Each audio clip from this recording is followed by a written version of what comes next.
रसोई में गर्मा गर्म पूड़ियाँ तलते हुए उर्मिला गुस्से से भुनभुना रही थी। देखो तो जरा, सूरज सिर पर आ गया है और इस नेहा को अब तक फुर्सत नहीं मिली। कहाँ मर गई सुबह सुबह, सारा काम मेरे सिर पर डाल रखा है, जरा भी ख्याल नहीं है। न्यूज़ चैनल देखते हुए उसके पति अशोक ने बेपरवाही से कहा, अरे छोड़ो भी, अब उसकी यही आदत है, कॉलेज और ट्यूशन के बहाने जाने कहाँ घूमती रहती है। कल को ब्याह कर जाएगी तब अकल ठिकाने आएगी। तभी बाहर दरवाजे पर साइकिल की घंटी बजी और नेहा पसीने से लथपथ हाँफती हुई अंदर आई। उसका चेहरा थका हुआ था, पर आंखों में एक अजीब सी चमक थी। उसे देखते ही उर्मिला का पारा चढ़ गया। आ गई महारानी, अब क्या मेरे हाथ जलने का इंतज़ार कर रही थी? देख कितने बर्तन पड़े हैं घर में, झाड़ू पोछा बाकी है, तो किस काम की है? मैंने तेरा ब्याह नहीं कराया तो क्या तू मेरी नौकरानी बन गई है? नेहा ने अपनी माँ सुषमा का पुराना दुपट्टा उठाया और माथे का पसीना पोंछा। भाभी, मैं कॉलेज के बाद ट्यूशन पढ़ा कर आ रही हूँ, थोड़े पैसे जमा हो रहे हैं, माँ के लिए काम आएंगे। उर्मिला के तीखे व्यंग से कहा, ओह खूब, ये तेरी माँ बुढ़िया जिसके लिए तू इतना त्याग कर रही है, पता नहीं कब तक जिंदा रहेगी। पिछले 6 महीने से बिस्तर पकड़ रखा है, एक तो घर का बोझ, ऊपर से बीमार माँ। अच्छा होता तू भी अपनी माँ के साथ किसी वृद्धाश्रम चली जाती। भाभी, तेरी माँ के बारे में एक शब्द और मत कहिएगा। मेरी माँ बीमार हैं, मेरी जिम्मेदारी है। और हाँ, आप भूल रही हैं, इस घर का सारा काम मैं करती हूँ। आप मुझे फोकट में नहीं रख रही हैं। आप एक काम वाली को रखती तो उसे भी पैसे देने पड़ते। मैं तो आपको काम भी करके दे रही हूँ और आपकी कड़वी बातें भी सुन रही हूँ। मेरी माँ की सेवा करने से मुझे मत रोकिए, नेहा ने दृढ़ता से कहा। नेहा की यह दो टूक बात सुनकर उर्मिला को अपनी अपमानजनक सच्चाई का सामना करना पड़ा। गुस्सा इस कदर बढ़ा कि उसने पास रखी बेलन उठा ली और नेहा की ओर बढ़ते हुए कहा, तेरी जबान बहुत चलने लगी है, आज तेरी जबान काट न दी तो कहना। और ये तेरे बाल, बहुत गुमान है ना तुझे अपनी इस सुंदरता पर, आज ये बाल काट न दिए तो मेरा नाम उर्मिला नहीं। भैया बचाओ, देखो भाभी क्या कर रही हैं। नेहा ने चिल्लाकर अशोक को आवाज़ दी। अशोक अंदर आए, पर बहन को बचाने की जगह उल्टा उसे ही डांटा। क्यों चिल्ला रही है? क्या किया होगा तूने? जबान कैंची की तरह चलती है तेरी, थोड़ा सहूर सीख ले भाभी से। कल को पराये घर जाएगी तो वहाँ जाकर मेरी इज्जत डुबाएगी।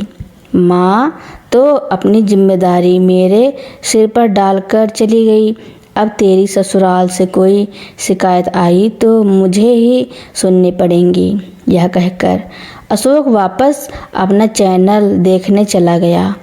उर्मिला ने नेहा के लंबे बाल जोर से खींचे और उसकी मुट्ठी में कई टूटे बाल आ गए। आंखों में आंसू और दिल में दर्द लिए नेहा ने टूटे बालों को मुट्ठी में जकड़ लिया और कहा, ठीक है भाभी, आज आपका समय है, जितना बुरा करना है कर लीजिए, लेकिन एक दिन समय का चक्र घूमेगा और तब मैं आपसे कहीं ज़्यादा मजबूत बनूंगी। आज मैं आपके घर में काम कर रही हूँ, एक दिन मैं बैठकर खाऊंगी और आप मेरे लिए। रस्सी जल गई पर ऐठन नहीं गई, उर्मिला हंसते हुए बोली। जा जा, पहले अपनी उस बीमार माँ का हाल देख जाकर चाय बना।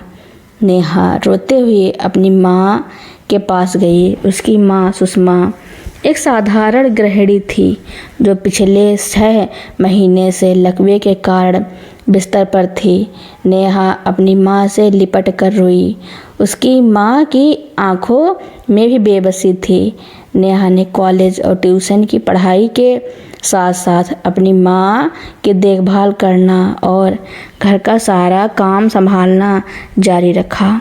उसकी दृढ़ इच्छा शक्ति ने उसे आगे बढ़ने की प्रेरणा दी। एक दिन ट्यूशन से लौटते समय उसकी मुलाकात एक सामाजिक कार्यकर्ता डॉक्टर वरुण से हुई, जो एक एनजीओ चलाते थे। नेहा की मेहनत और परिस्थितियों के बारे में जानकर वरुण बहुत प्रभावित हुए। उन्होंने नेहा की पढ़ाई पूरी कराने और उसकी माँ के इलाज में मदद करने की पेशकश की। वरुण ने अपनी एनजीओ के माध्यम से नेहा को आगे पढ़ने के लिए स्कॉलरशिप दिलवाई और उसकी माँ का इलाज शुरू करवाया। उर्मिला और अशोक को जब यह पता चला तो उन्होंने इसे महज दया समझकर टाल दिया। उन्होंने नेहा पर पढ़ाई छोड़ने और किसी लंगड़े लूले से शादी करके इस घर से निकल जाने का दबाव बढ़ा दिया ताकि उन्हें माँ के नाम पर रखे हुए कुछ पैसे मिल सके। लेकिन अब नेहा पहले वाली कमज़ोर लड़की नहीं थी। वह चुपचाप सब सुनती रही और वरुण की मदद से अपनी पढ़ाई और माँ का इलाज जारी रखा। उसने अपनी माँ से अलग होकर एक छोटे से हॉस्टल में रहना शुरू कर दिया ताकि उसका ध्यान न भटके। 5 साल गुजर गए। आज डॉक्टर नेहा एक प्रतिष्ठित सरकारी अस्पताल में बाल रोग विशेषज्ञ थी। अपनी मेहनत और लगन से उसने न सिर्फ अपनी पढ़ाई पूरी की बल्कि टॉप भी किया। डॉक्टर वरुण से ही उसकी शादी हुई और वे दोनों मिलकर समाज सेवा और अपने करियर में बेहतरीन काम कर रहे थे। उसकी माँ सुषमा जी अब काफ़ी हद तक ठीक थी और नेहा वरुण के साथ एक खुशहाल जीवन जी रही थी। एक दिन उर्मिला और अशोक को अपने बेटे के इलाज के लिए उसी सरकारी अस्पताल में आना पड़ा जहां डॉक्टर नेहा काम करती थी। उनके बेटे को एक गंभीर बीमारी थी जिसके इलाज के लिए बड़े डॉक्टर की सलाह जरूरी थी। ओपीडी में लंबी कतार के बाद जब उर्मिला और अशोक डॉक्टर के चैम्बर में पहुंचे तो सामने डॉक्टर नेहा को बैठा देखकर उनके होश उड़ गए। सफ़ेद कोट और गंभीर चेहरे वाली डॉक्टर नेहा को पहचानते ही उर्मिला के पैरों तले जमीन खिसक गई। डॉक्टर साहिबा, उर्मिला ने थरथराते हुए कहा। नेहा ने एक पल के लिए उन्हें देखा, फिर बिना कोई भाव दिखाए फाइल पर ध्यान केंद्रित किया। बैठिए, आपके बच्चे को क्या समस्या है? अशोक ने कांपते हुए अपने बेटे की बीमारी के बारे में बताया। जब उन्हें पता चला कि यही डॉक्टर उनके बेटे का इलाज कर सकती है तो वे गिड़गिड़ाने लगे। नेहा, मेरी बच्ची, मुझे माफ़ कर दो। मैंने तुम्हारे साथ बहुत बुरा किया। आज हम बहुत परेशान हैं। अशोक की नौकरी छूट गई, घर की सारी जमा पूंजी खत्म हो गई हैं। प्लीज़ हमारे बेटे का इलाज कर दो। तुम ही हमारी आखिरी उम्मीद हो। अशोक भी अपने घमंड को छोड़कर बोले, नेहा, हमें माफ़ कर दे। मैं भी अपनी माँ और तेरे प्रति अपनी जिम्मेदारी नहीं निभा पाया। आज समय ने हमें अपने कर्मों का फल दिया है। नेहा ने एक गहरी सांस ली और शांत लहजे में बोली, भाभी, भैया, आप दोनों ने जो किया वह मैं कभी नहीं भूल सकती। आपने मेरी माँ और मेरे साथ कैसा व्यवहार किया यह मुझे आज भी याद है। आपने कहा था कि मैं एक दिन आपके लिए खाना बनाऊंगी। आज मैं आपके लिए खाना नहीं बना रही बल्कि आपके बेटे का इलाज कर रही हूँ। यह मेरे पेशे का फ़र्ज है। नेहा ने बेटे की फाइल बंद करते हुए कहा, इंसानियत के नाते मैं आपके बच्चे का इलाज पूरी निष्ठा से करूंगी, पर व्यक्तिगत रूप से मैं आपके प्रति कोई सहानुभूति नहीं रखती। आप लोगों को आपके किए का फल मिल रहा है और यही समय का चक्र है। नेहा ने तुरंत इलाज शुरू करवाया और बेहतरीन चिकित्सा सुविधाएं उपलब्ध कराई। उर्मिला और अशोक अपने बेटे को स्वस्थ होते हुए देखकर खुश थे, पर नेहा की सफलता और उनकी अपनी बदहाली ने उन्हें यह सिखा दिया था कि समय कभी एक जैसा नहीं रहता और हमें हर हाल में दूसरों के साथ अच्छा व्यवहार करना चाहिए। वे अपनी गलती के एहसास के साथ वहाँ से गए और यह जान गए कि जीवन में कर्मों का फल मिलकर ही रहता है। जीवन एक समय का चक्र है, हम जो बोते हैं वही काटते हैं। किसी के साथ बुरा करने से पहले हमें हमेशा अपने भविष्य के बारे में सोचना चाहिए। अस्पताल से अपने बीमार बेटे का इलाज करवाकर अशोक और उर्मिला जब लौटे तो उनकी आंखों में सिर्फ निराशा नहीं बल्कि एक गहरी टीस थी। उन्हें डॉक्टर नेहा के बंगले और उनके ठाठ बाट का दृश्य बार बार याद आ रहा था, जिसने उनके वर्तमान कष्टों को और भी कड़वा कर दिया था। रात को खाने के लिए भी मुश्किल से 2 रोटियां थीं। छोटी सी टूटी फूटी रसोई में बैठी उर्मिला ने ठंडी रोटी का टुकड़ा तोड़ते हुए अशोक से कहा, देखा आपने समय का फेर।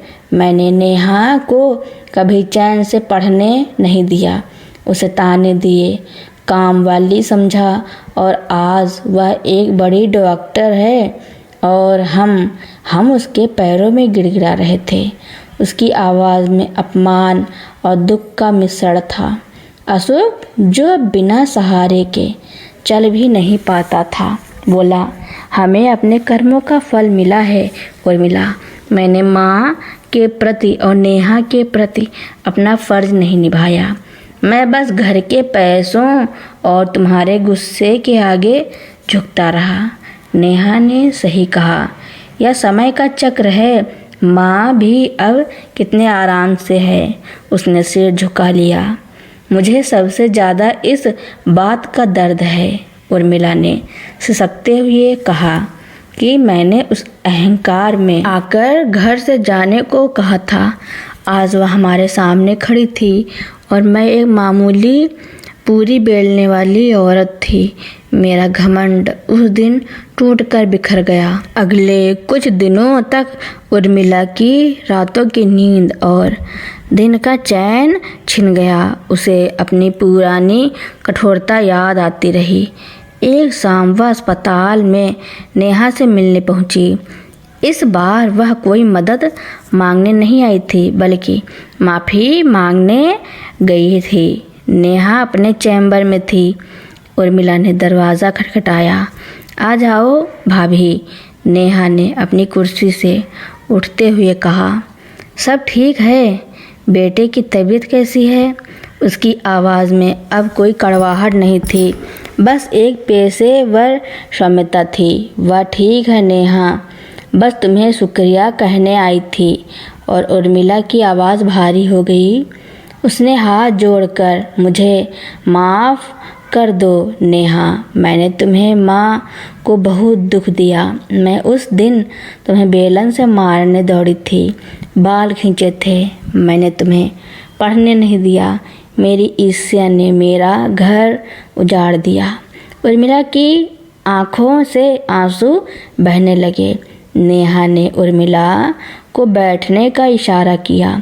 भाभी, आपकी माफ़ी मांगने से मेरे बीते हुए कल के घाव नहीं भरेंगे, लेकिन मैं जानती हूँ कि आप अब पश्चाताप कर रही हैं। मैंने आपसे कोई बदला नहीं लिया, मैंने सिर्फ आपको आपकी सच्चाई दिखाई थी। नेहा कुछ देर रुकी और फिर बोली, आपकी माफ़ी सिर्फ आपके लिए नहीं, मेरे लिए भी ज़रूरी है, क्योंकि मैं भी आपको माफ़ करके इस कड़वाहट को अपने दिल से निकाल देना चाहती हूँ। मैं आपको माफ़ करती हूँ भाभी, मगर इतना याद रखिएगा, इंसानियत का रास्ता कभी मत छोड़िएगा। नेहा ने उन्हें माफ़ तो कर दिया, लेकिन यह स्पष्ट कर दिया कि वह उनके साथ किसी तरह का आर्थिक लेन देन नहीं करेंगी। मैं आपको पैसे या नौकरी नहीं दूंगी, क्योंकि आप लोगों को अपनी मेहनत से जीना सीखना होगा, तभी आपको अपने कर्मों का सही मूल्य समझ आएगा। लेकिन उसने एक आशा की किरण दी। माँ अब हमारे साथ रहती है और बहुत खुश हैं। अगर आप दोनों को कोई सहारा चाहिए तो आप हमारे एनजीओ में छोटे मोटे काम कर सकते हैं। माँ के कमरे की देखभाल का काम या अस्पताल में छोटे मोटे प्रशासनिक काम, वहाँ आपको आपकी मेहनत का सही वेतन मिलेगा और आप अपना और अपने बच्चे का पेट भर पाएंगे। अशोक और उर्मिला ने इस प्रस्ताव को तुरंत स्वीकार कर लिया। उन्हें भीख नहीं, ईमानदारी का काम चाहिए था। उर्मिला ने एनजीओ में काम करना शुरू कर दिया, जहां उसे साफ सफाई और माँ के कमरे की देखभाल का काम मिला। वहीं अशोक को अस्पताल में रिकॉर्ड कीपिंग का छोटा मोटा काम मिला, जिससे उसे अपने पैरों पर खड़े होने का सहारा मिला। एक दिन उर्मिला सुषमा जी के कमरे की सफाई कर रहे थे। सुषमा जी ने उसे मुस्कुराते हुए एक नई साड़ी दी और कहा, बहू, मैं जानती हूँ तुमने मेरे साथ बहुत बुरा व्यवहार किया था, पर मेरी बेटी ने तुम्हें माफ़ कर दिया है। जाओ, जाकर अपने बेटे को खुशी से खिलाओ। उर्मिला सासू माँ के चरणों में गिर गई। उसे लगा जैसे उसे अपने नए जीवन का आरंभ मिल गया है। अब वह एशिया की नहीं बल्कि मेहनत और प्रेम की रोशनी में जी रही थी। उसने सीखा कि जीवन में पैसा और ताकत सब कुछ नहीं है, बल्कि अच्छे रिश्ते और नेक व्यवहार ही हमारी असली संपत्ति है। नेहा ने अपने भाई अशोक और भाभी उर्मिला को अपने एनजीओ में काम तो दे दिया था, लेकिन उनके बीच की दूरी अभी भी बनी हुई थी। अशोक माँ से दूर ही रहता था, क्योंकि उसे अपने किए पर अभी भी शर्म आती थी। उर्मिला माँ के कमरे की देखभाल करती थी, मगर उनसे बात कम ही करती। एक दिन एनजीओ में वृद्धा आश्रम के लिए दान का बड़ा कार्यक्रम रखा गया। डॉक्टर नेहा मंच पर थी। उन्होंने अपने भाषण में संघर्ष, शिक्षा और क्षमा के महत्व पर जोर दिया। मेरे जीवन में एक ऐसा समय था जब अपनों के कड़वे बोल और ईर्ष्या ने मेरा हौसला तोड़ने की कोशिश की, नेहा ने मंच पर कहा, मगर मैंने उस अपमान को अपनी ताकत बनाया। आज मेरे पास सब कुछ है, सफलता, सम्मान और सबसे बड़ी बात मेरी माँ। लेकिन मैं जानती हूँ कि जिस घर में मैंने जन्म लिया वहाँ आज भी पश्चाताप की आग जल रही है। उसने नीचे बैठी उर्मिला और अशोक की ओर देखा। आज इस मंच से मैं अपनी भाभी उर्मिला और अपने भाई अशोक को पूरी तरह से माफ़ करती हूँ। मैंने आपको काम इसलिए दिया ताकि आप अपने पैरों पर खड़े हो सकें, लेकिन मैं आपको अपने दिल में भी जगह देना चाहती हूँ। अशोक फूट फूट कर रोने लगा। उर्मिला का सिर शर्म से झुक गया। अगले दिन नेहा ने उर्मिला को अपने घर बुलाया। यह वही शानदार बंगला था जिसे देखकर उर्मिला की आंखें कभी जलती थी। नेहा ने उर्मिला के हाथ में एक लिफाफा पकड़ाया। भाभी, यह आपके लिए है। आप इतने दिनों से एनजीओ में पूरी ईमानदारी से काम कर रही हैं। यह आपका बकाया और बोनस है। उर्मिला ने लिफाफा खोलकर देखा। उसमें मोटी रकम थी। नेहा, यह इतना सारा? इसकी ज़रूरत नहीं थी। ज़रूरत है, नेहा ने बीच में टोकते हुए कहा। आप उस रकम से अपने बेटे की अच्छी शिक्षा शुरू करवाइए। और हाँ, नेहा ने माँ सुषमा जी को आवाज़ दी, जो अब सहारा लेकर आराम से चल पाती थी। सुषमा जी ने उर्मिला के कंधे पर हाथ रखा। बहू नेहा ने मुझे एक छोटा सा घर दिला दिया है। यह वही पुराना घर है जिसे तुम दोनों ने मजबूरी में बेच दिया था। यह घर अब नेहा ने वापस खरीद लिया है। मैं चाहती हूँ तुम दोनों, अशोक और तुम्हारा बेटा, उस घर में रहो। उर्मिला को लगा जैसे किसी ने उसके पापों का बोझ हल्का कर दिया हो। नेहा ने समझाया, हम सब ने मिलकर यह फैसला किया है। वह घर तुम्हारी नई शुरुआत है। हम सब एक परिवार हैं और परिवार एक दूसरे को गिरने नहीं देते। लेकिन हाँ, अब तुम्हें पूरी ईमानदारी से जीना होगा।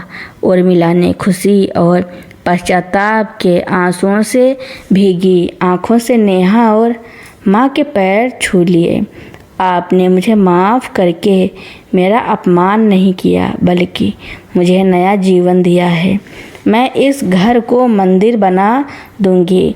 कुछ ही हफ्तों में अशोक, उर्मिला और उनका बेटा अपने पुराने घर में वापस आ गए। वह घर अब उनकी नई उम्मीदों का प्रतीक था। अशोक ने अपनी पुरानी नौकरी वापस पाने की कोशिश शुरू कर दी और उर्मिला ने घर से ही छोटे बच्चों को ट्यूशन पढ़ाना शुरू कर दिया। हर रविवार को नेहा, डॉक्टर वरुण और सुषमा जी उनके घर आते थे।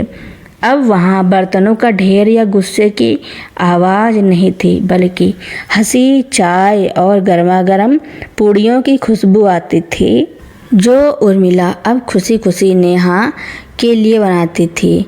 एक शाम अशोक ने हिम्मत करके नेहा से कहा, नेहा, मुझे याद है तुम पढ़ने के बाद IAS या IPS बनना चाहती थी, लेकिन मेरे और भाभी के कारण तुम नहीं बन पाई। नेहा मुस्कुराई। भैया, मैं बाल रोग विशेषज्ञ बन कर भी IAS IPS से ज़्यादा खुश हूँ। मैं सीधे ज़िंदगियाँ बदल रही हूँ। और देखिए, मैंने अपनी भाभी और आपकी ज़िंदगी भी तो बदल दी। असली ताकत किसी पद में नहीं, बल्कि सही कर्म और क्षमा में होती है। उर्मिला दूर खड़ी यह सुन रही थी। उसे याद आया, कभी उसने कहा था कि नेहा कभी उससे ज़्यादा ताकतवर नहीं बन सकती।